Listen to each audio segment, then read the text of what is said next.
perfect timing. Thank you all for coming. We've run out of space, which is a good thing, but we do have video feed over to the Dolan reading rooms. So welcome to John Carroll University. On behalf of the Bowler College of Business, it's my pleasure to welcome all the students, the faculty, the alumni, community members, and of course our very special guest. This is our 66th presentation for the Mellen Executive Speaker Series. This series was started in 1986 by the Edward J. and Louise E. Mellen Foundation, who also established the Mellen Chair in Finance at the Bowler School of Business. Historically, the Mellen series has featured CEOs of publicly traded companies headquartered here in Ohio. You might have noticed a slight change to the name of the series, though. And so we've shifted our focus slightly to be more inclusive.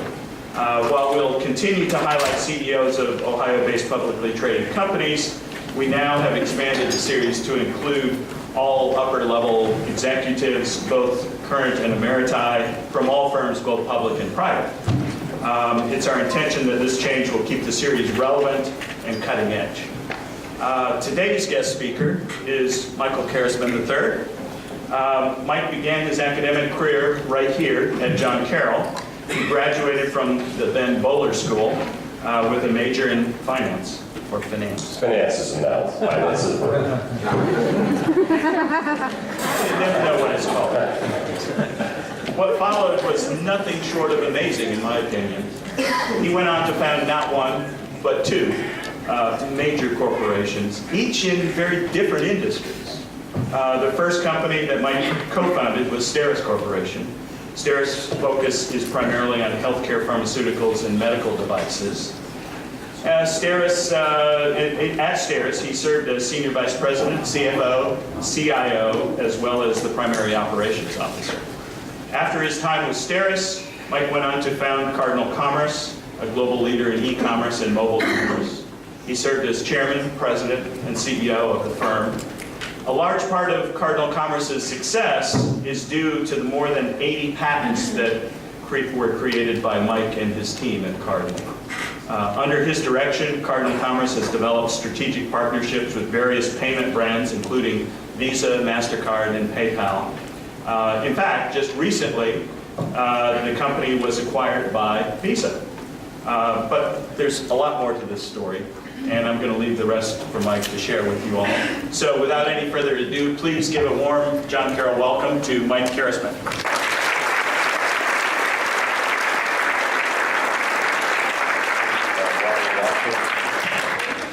First of all, thank you very much for coming. A little bit about karma. So when I went to John Carroll, I resided at Dolan Hall, Dolan Dormitory. The Dolans were key and important investors in a company called Cardinal Commerce that I'll talk about a little bit later. And to complete the circle of life, I'm presenting in the Dolan Science Center. So there's some karma. In addition to that, my great-grandfather graduated from the St. Ignatius, which came before John Carroll. My dad, my mom, my daughter, my brother and sisters, and several cousins also graduated from John Carroll. For the record, I was at best maybe a C+ student and would have gotten in a lot more trouble if I got caught. And if social media was then as it is today, in the vernacular of today, I'd have been trending on a lot of things. So today we're going to be talking about a little bit of resume of my work, who I work with, lessons from work, and I'm supposed to get a clicker someplace. Right here. Some thoughts and messages, and then as far as questions, if you don't ask any that are too hard, I may be able to give you some answers. So let's see if this works. So the art of work, and I want to get warmed up, so here's some sayings you've probably heard before. Genius is 90% perspiration and 10% inspiration. Laziness may appear attractive, but work gives satisfaction. That's Anne Frank. Nothing ever comes to one that is worth having except the result of hard work. Booker T. Washington. And one of my favorite ones is a comedian in the 1920s, 1930s, Will Rogers. What the country needs is dirtier fingernails and cleaner minds. Now that's pretty contemporary, even though it was said way back then. You miss 100% of the shots you take. And I like what Mike Rowe says from America's Dirtiest Jobs. Passion is too important to be without, but too fickle to be guided by. Don't follow your passion, bring it with you. And then Mark Twain will finish off with that. Don't go around saying the world owes you a living. The world owes you nothing. It was here first, courtesy of Mark Twain. So a little bit about what I did. So my first professional job was at a company called Babcock & Wilcox Construction Company. And what they wanted to do is they wanted to put college-educated kids out into the field in hopes that it would make it better. It was a new approach. But when I went to the job site, and this is a job site with probably about 14 or 15 different crafts, ironworkers, boilermakers, mechanical engineers, teamsters, laborers, etc., I was not welcome. I was officially known by as Suits, Boy, Smart something or another, and a lot less other flattering names. My first instructions were, sit there, don't get in the way, and don't screw anything up. I was bored. I needed something to do. Nobody would let me touch anything, do anything. So what do college kids do? We know how to read, take tests, and memorize. So I read the labor agreements, and there are all 14 of them. I also read the contracts. What else to do? And I'll talk about this in a little bit. I organized keys. So I have a degree in finance from John Carroll. I'm reading labor agreements, reading contracts, and organizing keys. Well, on a job site, there's a lot of disputes of whether it's ironworker work, boilermaker work. And what I did, because I read these agreements, I actually stuck my nose into a battle, and I said, no, that's this work, that's not yours, that's their work. And the guy said, how do you know? I said, well, I read the agreements. Where? So I showed them the different agreements, and all of a sudden what happened was I became the official labor moderator at the job site. Now, they still didn't call me anything nice. They said, ask the boy, he knows what he's doing. So contracts, what I found out is I was the only one on the job site that had read every contract, not just with our customer, the subcontractors. They were a little bit more flattering. They said, the guy from B&W knows what he's talking about. About every third or fourth day, we had these two trailers strung together with some plywood, and the door would burst open, the conference room, a bunch of guys would come in, they take this Maxwell House coffee can, throw it on the conference table, whoosh, and you hear this, try this one, try that one. And I asked my boss, I said, Lou, what is that? He said, we lost another key to the picker. The picker is a vernacular for a crane. And what happens if a crane isn't working, you might have 30 to 60 people sitting around not doing anything. The behind the scenes story is that the laborers actually kind of liked when there wasn't a key. So the key somehow disappeared a lot. So I said to Lou, I said, let me organize the keys for you. Not only do that for the equipment, but the supply trailers. And what would happen, and what do I know now that I didn't know then, is we had about a dozen supply trailers, and I bought about 40 different locks, and I rotated the locks. And like I said, what I know now that I didn't know then is that the workers, once I gave them the key to go in the supply trailer, took that key, gave it to one of their buddies, went to the local locksmith shop, and had about a dozen keys made. Well, by rotating the locks, they got tired of that because they had more keys than I did. So the message here is that opportunities don't happen, you create them. And when you go out in your first jobs out there and you're going to be vice president of something or other, well, I started by reading labor agreements, contracts, and organizing keys. There were also a lot of suppliers at the job site. People, sole proprietors, people who had businesses. And one of my favorite stories is that of the honey dippers. Like, what's a honey dipper? Well, at a job site, and we had about 300 or so workers there, you have outhouses. And what the honey dippers were, and the guy who was dressed in the spacesuit, he would have to take the dirty water out and put the blue water in. Now, anytime this guy came to the job site, he was kind of mocked coming in. Who wants to be a honey dipper? So after he did his job, he'd come in, I'd have to write him a check. And after 3 or 4 times, I invited him in for a cup of coffee. And I got to know him. And the story is actually pretty cool. So he and his high school sweetheart got married. They happened to drop out of high school. They had to scrimp and save. They worked for somebody, and they saved and bought enough money for their own honey dipper truck. And he was talking about how they were saving money, and they had this life's dream of buying a nursery and a farm in Florida. And then he confided in me, he says, actually right now, and this is like in the mid-'80s, he said, actually right now we're clearing about $300,000 a year. So I wanted to think about $300,000 today, go back a few years and how much $300,000 was then. They were fulfilling a need, it was important, they were happy. And of all the things you think you can do, remember the story of the honey dippers. I was quite successful at B&W.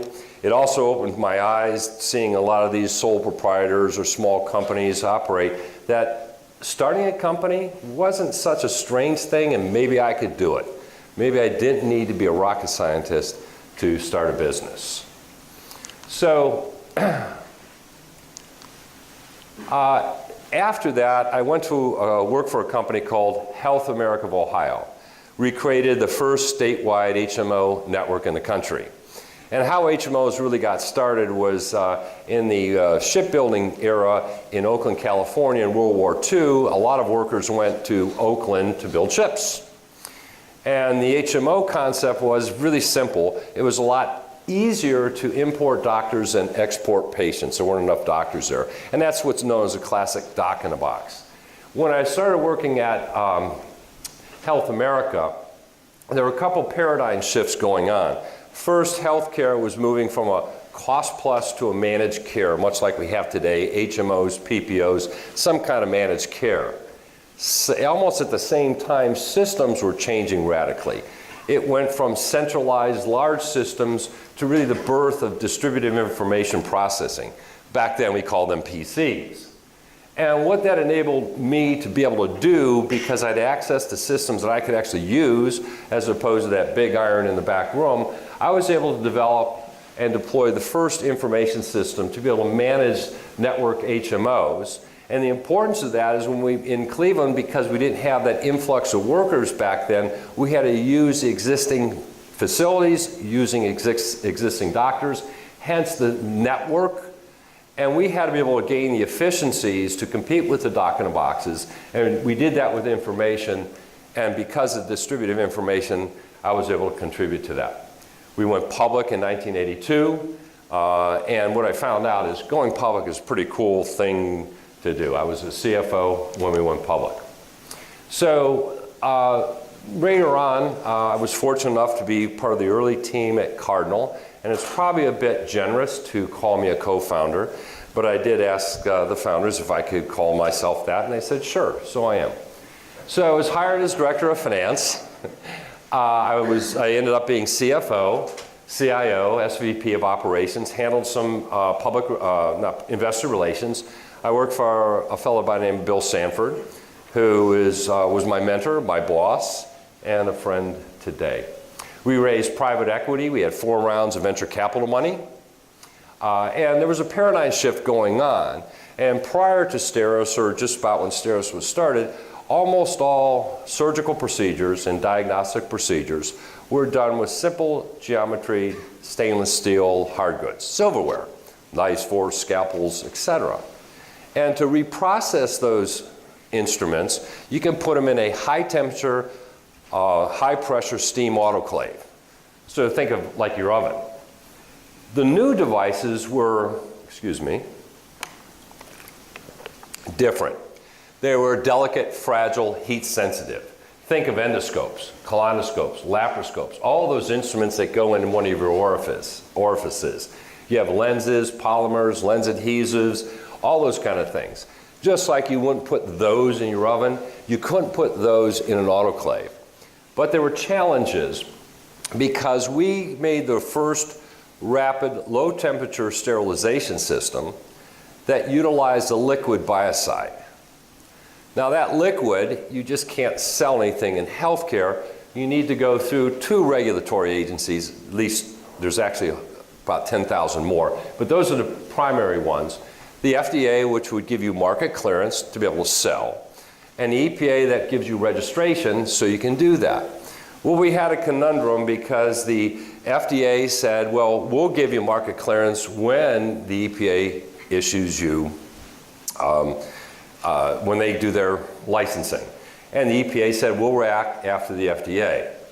So Bill and company went down to see, over to DC and actually got in the same room, and they agreed to finally do that, but they had some things to do. Now, if I can give you any advice when you're starting out your career, work till 6 o'clock on Friday. I don't know how many times, what kind of business, and personally, a whole bunch of things have happened wonderfully staying work on Friday. And this time I happened to be at work when the deputy director of such and such at the FDA called and asked for the highest ranking executive. At the time, I was the only executive at STERIS that happened to be there that Friday. He introduced himself, he asked me my name, he said, you are going to be my contact. For whatever reason, I had to be that contact. I was there. I wasn't there by chance, I was there all the time, and that was probably one of the most important phone calls we ever got that day, that in the history of Cardinal, because we needed, or STERIS, because we needed the FDA market clearance and EPA registration to get going. Incidentally, STERIS, when you adjust it for, we went public in June of 1992. We had a secondary offering in 93. In December of 1998, we were considered the best, 7th best performing IPO in the 90s. And if you remember, the 90s had that big boom. Probably a lot of you guys don't remember all that, but the 90s did have a big boom. And my buddies in Wall Street said, you know, if you look back, you probably did a lot higher because many of those companies that were ahead of us actually fell by the wayside. If you looked at the price of STERIS today compared to when it went public, adjusting for splits, we went public at $1.25. The little data was $114 a share when I did the PowerPoint. So that's over 100 times return. So that $10,000 investment in 1992 would be $1 million today, plus probably $300,000 to $400,000 in dividends. So that's what I did at STERIS. Actually, I held on to Bill Sanford's coattails, white knuckles and all. So after STERIS, we created Cardinal Commerce. I'm the founder, CEO, chairman, was the CEO, chairman, because now Visa owns it. And I had two colleagues or partners that were co-founders, Tim Sherwin and Chandra Balasubramanian. And we created the largest authentication network for digital transactions in the world. Cardinal services thousands of banks, over 50,000 merchants, and protect billions of consumers and transactions worldwide. We have over 80 patents and 100 pending. And as far as I know, we're the very first company to have a software method patent issued in Europe.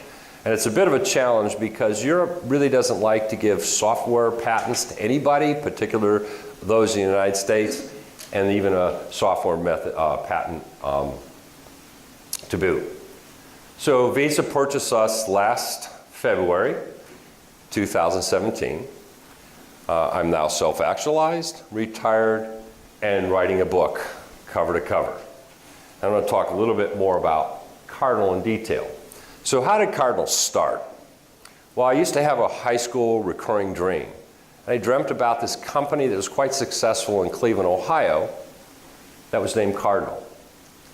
And towards my end of my time at STERIS, which is extraordinarily worthwhile for many reasons, staying at STERIS, I would get a couple things. I could make more money, I can learn more, but the one thing that I couldn't get at STERIS was I couldn't get younger. And I kept thinking about this recurring dream, and maybe it's time to act on that. So I left STERIS to start Cardinal, and I thought about this. I didn't really have an idea of what it was going to be. It's kind of a fly out there. And I said, you know, if you're going to be a founding CEO, it ought to be something you're good at and you have a passion for. And I was looking at the internet at that time and looking, you know, this thing probably is going to work. It's going to be a heck of a distribution channel and a pretty good way to convey information. But something was missing. It seemed too open. And that's when it dawned on me that authentication was going to be important. Important enough to either start a business or an industry. And for authentication to work, it had to have a centralized architecture. We started with financial transactions because, just like Willie Sutton said, why did you rob banks? Because that's where the money is. Similarly, we did financial transactions because that's where the money is. Now, let me go back and authentication and kind of give you a little bit of thoughts that I had. So, thinking that there was this opportunity online to somehow help commerce work better, I started doing some strange things. For example, I used to always get in the shortest line, but I would now get in the longest line at grocery stores. I would watch and spend time how the bartender interacted with their customers, how people conducted business at gas stations, dry cleaners, because I wanted to see at a detailed level how commerce is really happening.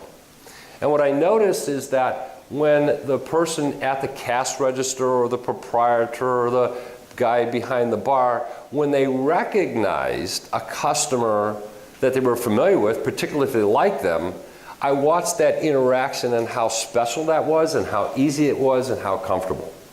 Likewise, when I saw the person at the cash register interact with somebody they knew that they might not like, it was different. And it was different how they interacted with strangers. And I kept thinking about that.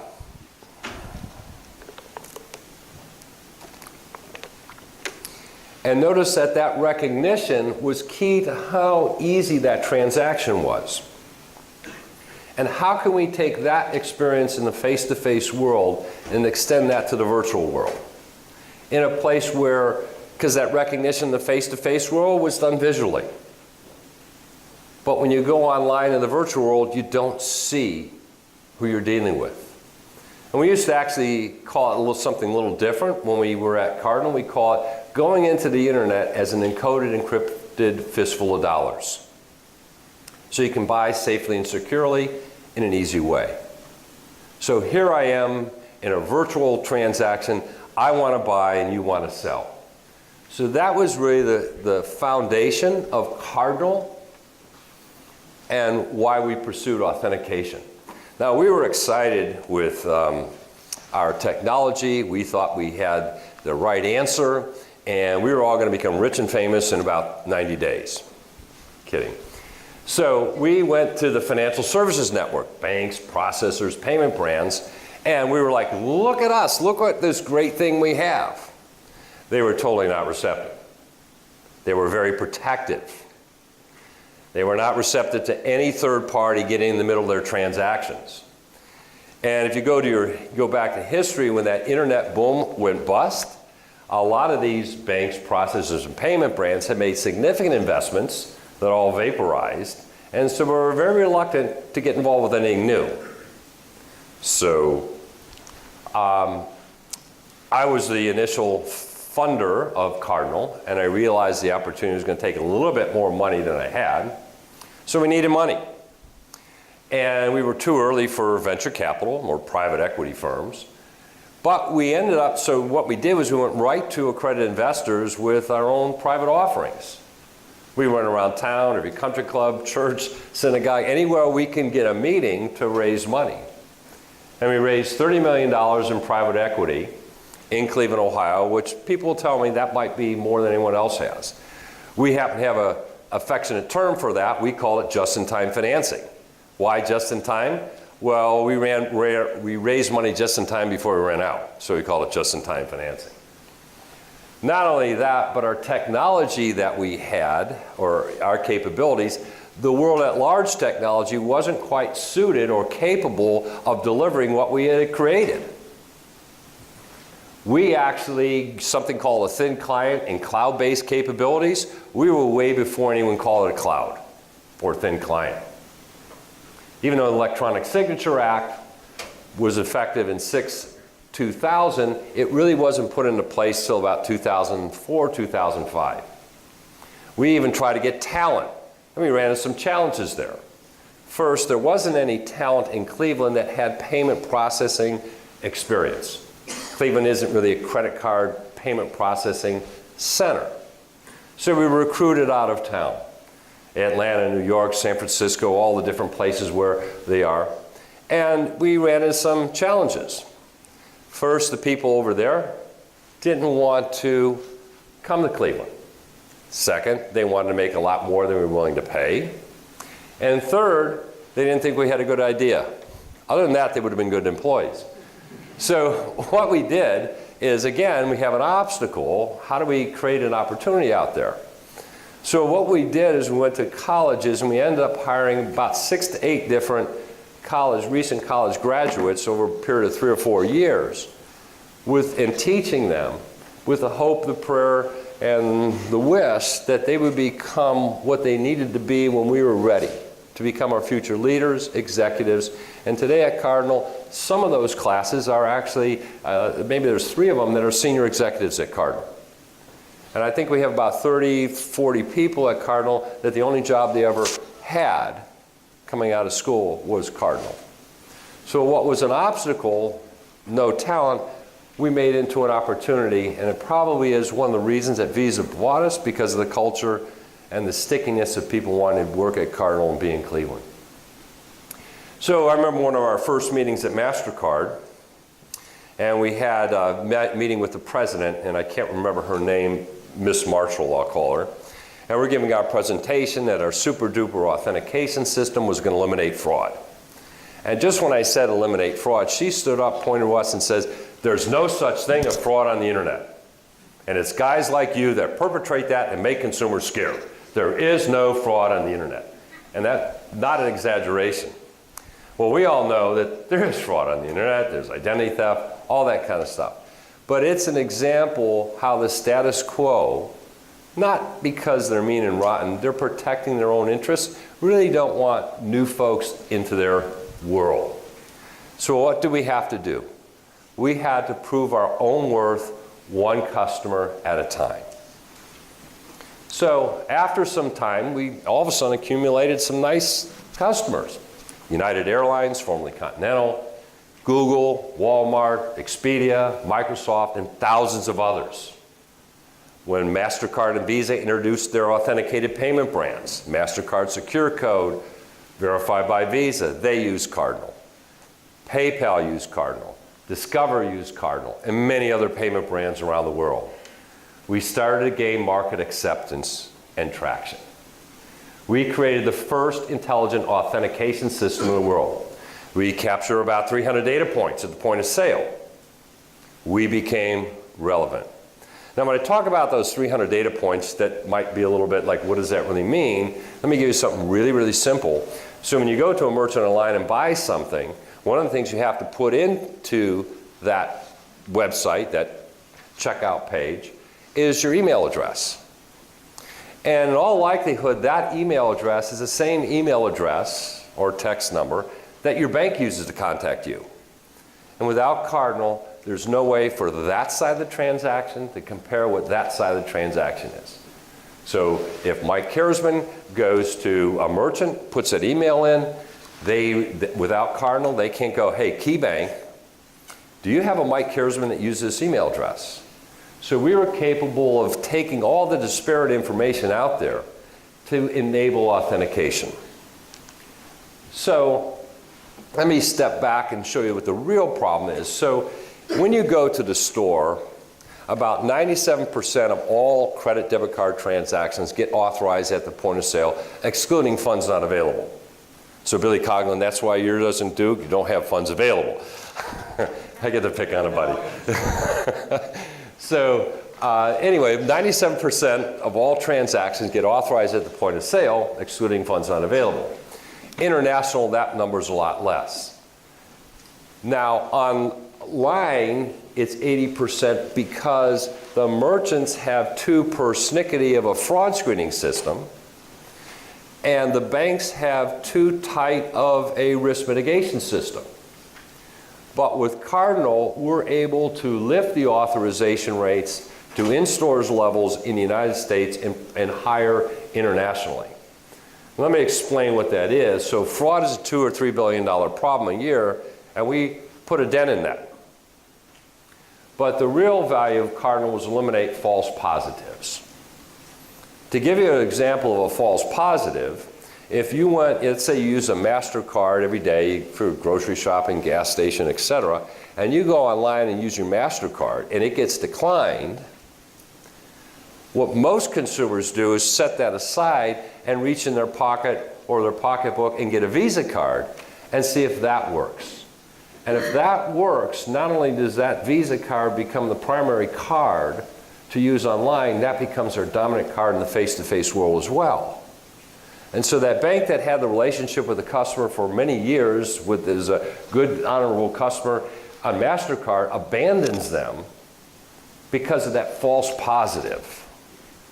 Think of it a little different. You go to Target online, you go to buy, and you get declined. And you really want this. Well, you know what most people do. I'll just go to Walmart. Because you had a false positive at Target, whether it was caused by Target system or the bank system, you don't know. You just abandon Target. You go to Walmart. Not only do you go to Walmart online going forward, chances are you're going to go to Walmart in the face-to-face world. That's what false positive. That was a much bigger problem that we solved than just fraud. So we went from relevance to rapid commercialization. We had the proof. So as Josh Billings says, be like a postage stamp, stick to a thing till you get there. By the way, that's over 15 years, summarized in a few minutes. So by 2012, there was strategic interest in Cardinal. We decided to wait. We secured private equity funding from a company called Primus in Cleveland. And we wanted to continue to stay private and grow Cardinal. In 2015, we began the process to achieve our strategic objective as to whether we become a public company or sell to a strategic buyer. In 2016, we had a competitive process. We probably started with about 30 or 40 companies interested in us, whittled it down to 5, and because certainty of deal as well as valuation was important to us, we actually had 5 companies performing due diligence on us simultaneously. That was probably the most intense, busiest time of my career. It was a success. We had a triple play, and this is somewhat unusual. It was a great deal for stockholders. It was a fantastic deal for our employees because they kept everyone, sans one. And it's a wonderful deal for our hometown because post-Keresman, I think employment is up about 25–30%. And it looks as like Visa is going to have Cardinal as their center for digital authentication capability in Cleveland, Ohio. So in addition to our stockholders and employees benefiting, we probably bought one of the best known brands to our hometown. So my hope is that this is somewhat inspiring to you and that work matters. In your adult life, you're going to spend about half of your time your waking time, about half your time working. Make it count. Your work is more than a profession. It can be your self-actualization. My chief objective always when I was working was to learn. No matter how much I learned, I wanted to learn more. I thought there was a correlation between learning more, being more self-satisfied, and crossed my fingers that there would be a reward tied to it. When you're out there, get involved. Do anything. Become uber valuable. Go to where you can make a difference. It often looks like the hard way. And we're going to go through some short stories about hard ways that were really successful. The lessons of the honey dippers. If nothing else, remember the lessons of the honey dippers. They were happy. Lessons from Mike Rowe, Dirty Jobs. They are some of the happiest people I've met. Also keep in mind, you're going to have a boss. And if you know the song by Dylan, you're going to have to serve somebody. It may be the devil or it may be the Lord, but you're going to have to serve somebody. You're going to have a boss. And I'm often kind of chuckle when people saying, it must be so great to work for you because you're such a great boss. Well, that's legend. I was never very good. And if you're waiting for that great boss, you don't. Rely on yourself. but acknowledge that you're going to have a boss. And if you work closely and understand and work together, maybe what you can do is shift that a little bit where your boss can work for you. Perseverance matters the most. The legend is Edison tried hundreds and hundreds of different filaments till he found one. And every time he found one that didn't work, he was like, oh good, that's one less I have to worry about. Perseverance matters. For those of you going to the entrepreneurial way, look for opportunities. Often, most times, it's what others don't want to do. ADP, payroll processing, UPS. You know, ADP, who wants to do payroll? When I was at that job site, we processed payroll principally manually for about 300 people.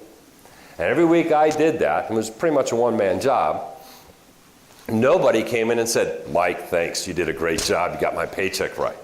But the minute I got one wrong, somebody would be in my face, accusing me of being as dumb as a box of rocks, and I had to fix their paycheck. You have $1 billion companies in ADP, what do? Process payroll. Why? Because nobody else wants to do it. Who wants to grow up and deliver packages? UPS how to do a business. Waste management. Security. A cute story about an IT backup and software storage. So we had a supplier at Cyrus who was doing some consulting work for us and wanted to do a lot more. And he asked me, can he do more at Cyrus? And I said, well, what do you have in mind? He says, well, I want to help you with strategic marketing. And I said, Mark, no, I was thinking this, but I'm thinking, Mark, you don't know a damn thing about marketing, nonetheless strategic marketing.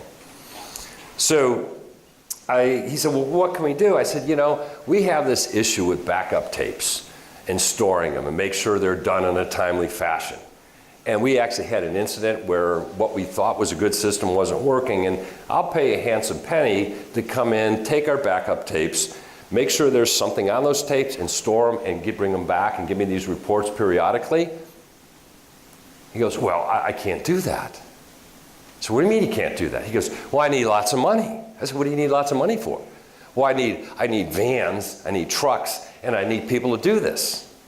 I said, Mark, you have a car, don't you?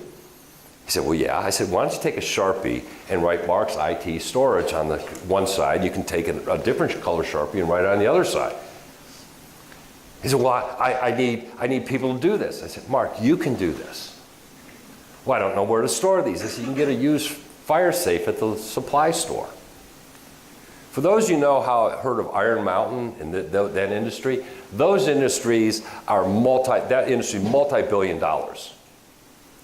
The point of that story is this guy put all these obstacles in his way. He said, but I'm a great strategic thinker, I'm a great manager. I said, maybe if you do this whole bunch on your own, you'll learn how to manage better. He never wanted to do that. When you see opportunities, go after them. Opportunities don't happen, you make them happen. When you're going out there, learn from an established company, just the fundamentals of business. Expense reports, HR, those kinds of things. Then get with an early stage company to learn. Take any job you can. It's not about the money. Many times you need people, how much does it pay? What are the benefits?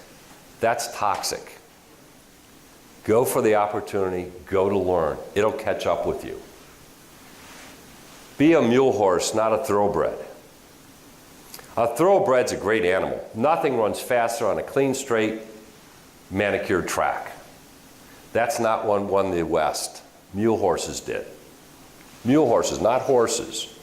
They can haul a lot more than a horse. They can carry a lot more than a horse. They could eat almost anything, and they actually had a better disposition. When you're out there in the workforce, be a mule horse. Don't be a thoroughbred. Things will change fast. Organization know-how and knowledge will win. That's how I became CFO when I was 27. So I got promoted. I'm CFO, got my new suit, kind of walking down the hall. And this salty old gentleman named Jake Epstein comes up to me, and he said, what are you so happy about? I said, well, Jake, I just got promoted. I'm the CFO. He goes, Mike, they didn't want you to be the CFO. I said, Jake, What are you talking about? They made me CFO. Because they didn't want to. I said, Jake, tell me what you mean. He said, well, I was part of the search group, and we were looking for somebody that was better pedigree, more experience, more mature. So we're talking, more mature. Tara, that can't laugh like that. And I said, well, what happened? He said, well, nobody knew what you knew. Nobody knew the systems, the technology, the finance of how HMOs worked. They really didn't want to promote you. They had no choice. Put yourself in a position where they have no choice. So I think that's a cool story. I kind of like it. So go for it. This isn't a practice life. There is no rehearsal. It's real time. And if nothing else, remember that perseverance matters. So thank you. We'll do questions, but I'll leave you with two things. I like what Steve Jobs has to say. Your work is going to fill a large part of your life. And the only way to be truly satisfied is to do what you believe is great and work. The only way to do great work is to love what you do. If you haven't found it yet, keep looking. Don't settle. As with all matters of the heart, you'll know when you find it. Thank you.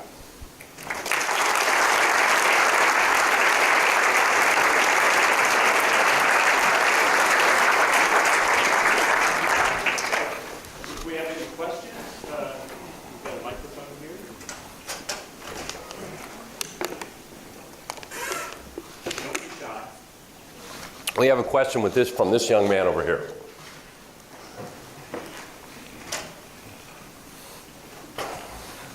How does Cardinal Commerce fit into the blockchain movement? So we're involved in authenticating transactions and not directly involved with blockchain. Part of that is when you look at a financial transaction through the world and transferring money, there's a whole lot of people involved in that, and I look at blockchain as probably eliminating, condensing that supply chain. So, but no matter how commerce is going to be done, you have brands that you have to use something, a brand to buy, and that's what we did, really protect the payment brands, the merchants and banks. So whatever's behind the scenes, we're going to write, Cardinal would write on the top of it and make that work. There was a question there? Well, was that enough of an answer? Yes. How did your education here at Carroll University help prepare you for all your future endeavors? Well, I can tell a cute story. So sometime I was, like I said, I was a C+ student, and I was in the, walking in the admin building, and all of a sudden this Jesuit priest came up to me, and he said, "You," and he put his finger right like that. I was like, he goes, "We know what you're doing." I was like, well, I thought that was a secret. I had the drapes closed. No. So no hashtag stuff. So he goes, we talk a lot about you at Rodman. Though this is not going to be a good conversation. He goes, you might be blessed with more ability than anyone that walked this hall, but you're such a cut-up. You don't apply yourself. You're going to do okay in life. But we just think what you might be if you actually worked at it and applied yourself. Good old Father Tuffy, excuse me. So ever since then, I decided to apply myself.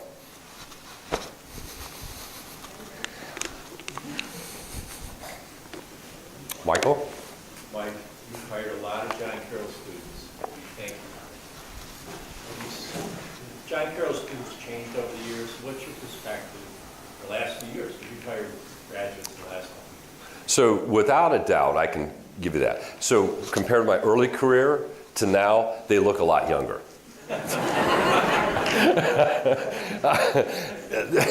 I actually, you know, of all the John Carroll kids that ever we interviewed or whatever, I found them pleasant, alert, wanting to be engaged. So, you know, I've seen that pretty consistent. But they do look a lot younger than when I graduated. I don't know why that is.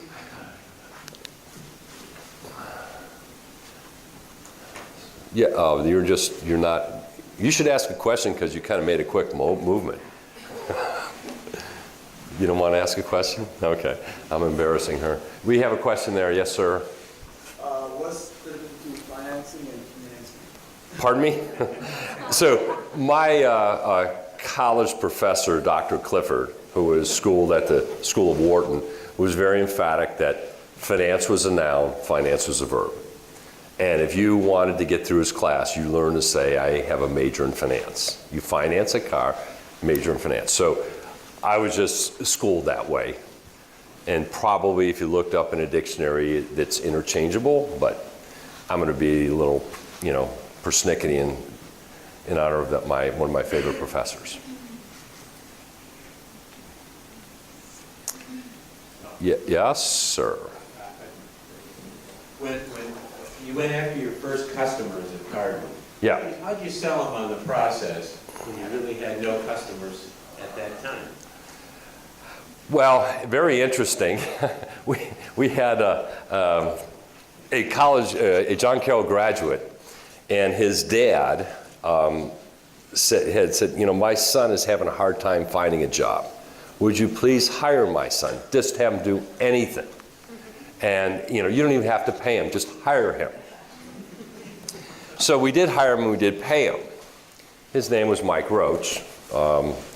And so we were actually having executive meetings, and I said, we have this new guy we want to put on the payroll to help sell.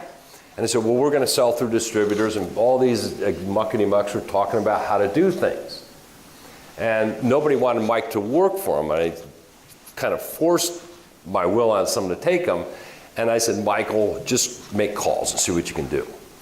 So Mike Roach is making random calls, and he calls some merchant, and they said, yeah, we'll buy. So we decided that we really needed to talk to merchants directly with a promise of having payments that were guaranteed, authenticated, and not at risk for fraud.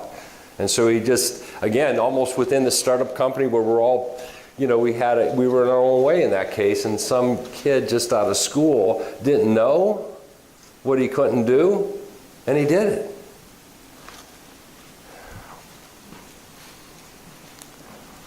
Other questions? Yes. Just throughout, you know, from the beginning, I mean, obviously it applies more for Cardinal, but at what point are you preparing to launch the business, but you haven't done it yet? You say, I'm done getting ready to get ready, and you decide to take off. Well, that's kind of, I think you can spend a lot of time getting ready to get ready, Right. and I think you get nowhere. I was fortunate that I did pretty well financially at Steris, so I could, you know, start and get things going. I actually thought I had enough to do it without any outside funding. Actually was a blessing in disguise, because if I did it with my own funding, I would have never met the people I did, the board members, the management team. And so it was very fortunate that we needed money, and we had to overcome that obstacle, and we probably made more friends that way. But I think, you know, I wouldn't say just jump in blindly. First, see that there's water.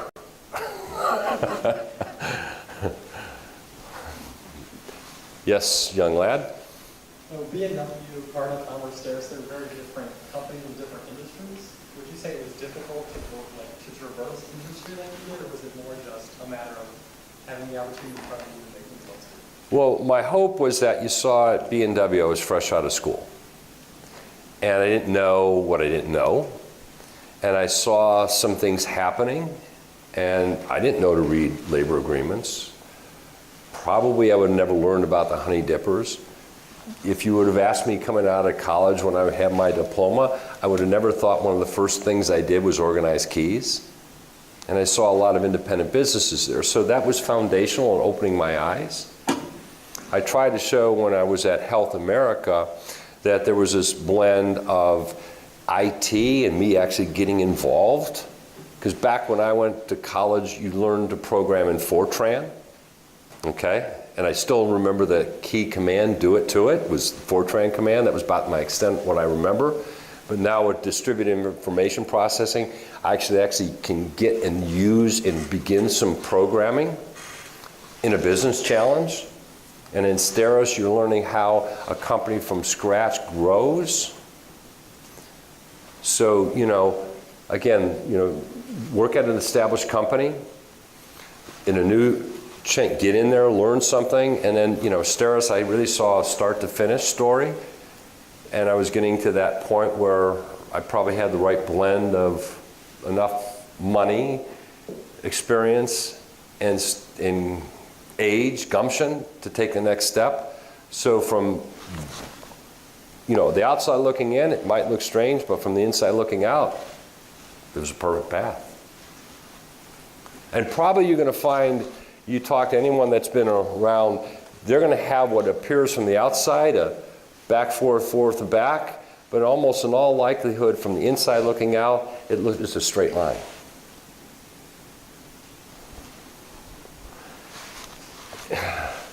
Michael, is there any truth that you got your job with Keresman in a bar? No. How I got my first part-time job was at the Cleveland Clinic, and that I got at the bar. That he was one of the upperclassmen. He's kind of always still picking on me. Yes, Billy Ray. This program, as Don't. I did the Steris thing. Don't go pick on that. but this program primarily was to showcase public companies. Yeah. And you've had the good fortune of being both a private company, CEO and CFO, public, private, and you might just contrast the difference of the private versus public. Well, As it might affect people who are born in. that's a good question. I got a real kick out of, you know, helping a couple companies go public, and probably, you know, initially at least at Cardinal, I'd hope we come public. But, you know, at Steris, it was pre-Sarbanes-Oxley, which is a regulatory thing. And unfortunately, I think with that, the law of unintended consequences, that puts such a regulatory burden on companies that it's deferred companies from going public. And if you look at the evolution of how companies go, a lot of companies that would be public don't go public for a lot longer, and the private equity firms are the ones that really kind of, we have this interesting thing where you get traded from private equity firm in phase A to phase B to phase C, et cetera. So I kind of like the old days of being public. I think today being public, I'm not so sure. I think there's a lot of more burdens, and you have a lot more targets. What's nice about being private is you tend to have a more restricted view of what is expected and what to do. It's a much more direct focus. So I think, you know, both have their advantages, but I think right now, I think a private company would be a little bit more fun, and you'd have less distractions of the public aspects of all the scrutiny and everything else. Not that there's any less scrutiny and whatever, but I think there's a lot more burden to be a public company today than there ever was. Anyone else? One last question. So what's your next business going to be? And how do they get their resume? Very good question. You know, so I had some really good advice when we were at the tail end just before we did the deal with Visa. And, you know, a couple people came up to me and they said, so what are you going to do after Visa and the sale? And I said, well, we haven't done it yet. He goes, we're going to do this, but what are you going to do? And so I'll take a couple weeks off. And the answer, don't you dare. You need to take a year off or more. And so I'm in that. And you know what I find? I really like not being important. It's really great to be insignificant. And the world goes around, and maybe I don't get up so early, and I certainly don't have as many emails. So I haven't really put my head around wanting to do anything, because I know in my heart of hearts, and I see opportunities, and I know what it takes to do that. And I haven't found something that will make me want to do that, at least yet. And it's kind of nice. Oh, well, I'm writing a book, but it's kind of nice to, yeah, sure, I can make it tomorrow. Ladies and gentlemen, thank you very much.